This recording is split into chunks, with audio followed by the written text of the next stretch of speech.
Welcome to another episode of the Inside Job Boards and Recruitment Marketplaces podcast. I am one of your co-hosts, Stephen Rothberg. I'm the founder of College Recruiter. Peter, welcome back from Spain. Thank you very much. It was a delightful trip. It was our best rec buzz ever.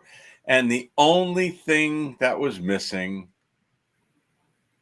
I won't go there. You should have been there. In any case, I'm Peter Zollman with the AIM Group. We work with job boards and recruitment marketplaces to provide business intelligence and consulting, and our Rec Buzz conference, which is now a little less than a year away in beautiful Vienna. So you better be there next year, buddy. Never been to Vienna, but I think I will be within a year. Well, I certainly hope so. And with us today is Ryan Affolter. He leads the talent acquisition advisory practice at RogueHire. Man, oh man, you are so good at that, Stephen. I'm impressed. It's almost like I know. Move around the screen at the beginning too. It's like going all around. It's almost like I know what I'm doing. Almost. Yeah, which is clearly not the case. But Ryan is feeling a little under the weather, so he decided to stick with us. So we're going to keep it short. We're going to ask him some questions. If he hacks along the way, we'll just pretend that he's not coughing and keep asking him questions, you know. There you go. So, Ryan, the title is, what do healthcare recruiters look for at job boards? And clearly, healthcare recruiting is still going gangbusters. Mm-hmm. And so you can tell us all about that. And then you'll use up our time and we'll be done. I think Peter's saying he doesn't want me to ask a question. Right. So Ryan, maybe tell us also like what RogueHire is, and that'll lead us into the healthcare discussion too. Yeah, for sure. Thanks, Stephen. Thanks, Peter. In a nutshell, RogueHire is a technology, business intelligence, benchmarking, analytics solution for healthcare talent acquisition, performance, and efficiency. That's a lot, but we're helping the healthcare TA world analyze their data to find gaps, find efficiencies, solve problems. Like you mentioned, I lead kind of the top of the funnel, helping our customers find the best ways to attract and retain talent. And so what is it that they look for? Not meaning the employees, but from the job boards and the recruitment marketplaces and that stuff. What do they need? What do they want? That's a great question. I think, the ecosystem of, recruitment, marketing, and sourcing options is absolutely cluttered with options these days. So it's really hard to sift through the noise and kind of find what is really the best leading solutions out there. So there's a lot of things that they look for to find net new talent. I think experience in working with healthcare systems and some proven track record of being able to help find new registered nurses, clinical talent. There's others that are pretty impactful jobs that are these kind of purple squirrels and hard to fill. And the supply and demand of healthcare has always been a challenge, and I think in today's marketplace it's even more pressing, where there's just an overwhelming amount of demand for healthcare talent, and the supply is obviously limited, and there's other economic, socio things that are impacting the workplace too. Now a retiring workforce of registered nurses that need to be replaced. So where are those channels to really find, hunt, activate, and connect talent to opportunity? So what are the 2 or 3 quick bullet points that a any job board or recruitment marketplace that wants to serve the healthcare industry, Mm. 2 or 3 quick bullet points that they must provide to to make it work.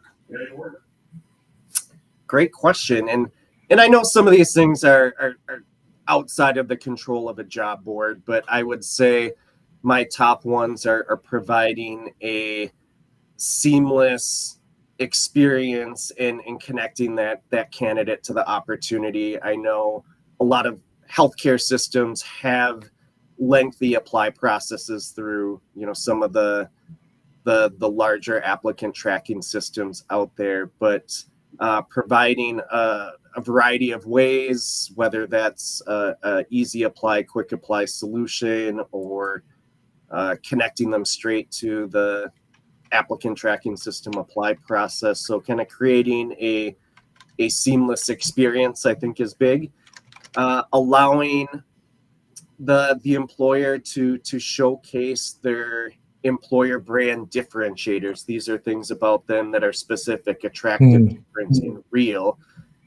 Helps the employer kind of showcase the why us, why now story, and kind of sift above the noise there and stand out. I think that's huge.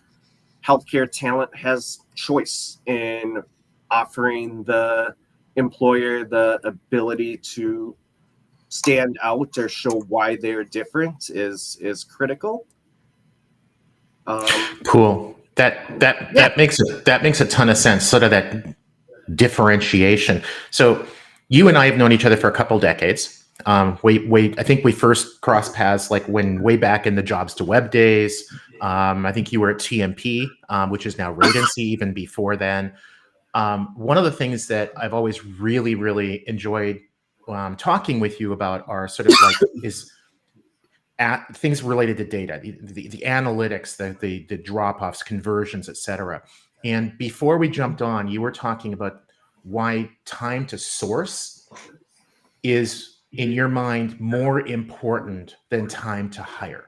Can you explain that for the viewers? Yeah, I'll break that down. And I think obviously that thinking is not to say time to hire doesn't matter at all. Right. But when you break it down and look at it like a supply chain and time to hire is that entire life cycle, that really doesn't give you or the employer much to work with, right? So my argument is that other metrics like time to source are more critical lagging indicators than just time to fill. So these metrics kind of show what has already happened, that kind of historical perspective on performance, and they're valuable in understanding trends and identifying areas of improvement. So time to source is important because that is the largest time frame if you break down all of the lagging indicators within time to fill, and one of the areas we can impact the most. So there's several things you can do to improve time to source, whether it's looking at your internal process, improving candidate quality, enhancing your employer branding. We talked about that emphasis on candidate experience to improve your employer brand, focusing on building relationships with candidates throughout the process, embedding different tools, whether that's like a new job board or a new outbound sourcing tool. So it's more the idea of looking at things like a supply chain and taking control over some of those lagging indicators that you can control. Because by improving time to source, you can cut down your time to hire significantly. Cool. Peter, I think we have time for one more quick question. Indeed. Well, I should never say indeed on a call like this, right?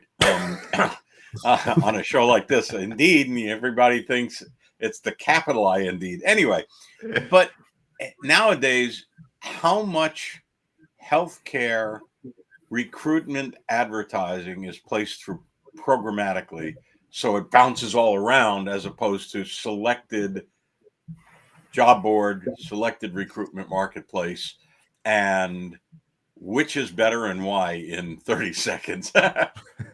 Ooh, tough question. I think when programmatic first became kind of a game-changing solution for talent acquisition, the idea was to let the machine learning, let the algorithms control the full spend. I think employers are getting a little bit more intuitive, where they understand there is part of that ecosystem that should kind of focus on programmatic, but they're also finding those top for performing channels and investing direct budgets into them too. So I think there's a little bit of a mix where there's the kind of machine learning component of it, but then also be smart about your investments. If you know you have a really productive channel and you can get more efficiency by investing directly in there, absolutely. So think of it kind of like a multi-channel approach. You don't want to put all of your eggs into one basket, like just job advertising to begin with. You have your employer brand, you have your sourcing, you have your candidate experience tools. But then when you break it down into programmatic too, don't put all of it into the automation. Make your investments wisely. Find ones that are getting the best ROI and capitalize there. But also take advantage of what programmatic was designed to do, which is maximize your ROI across a marketplace. Awesome.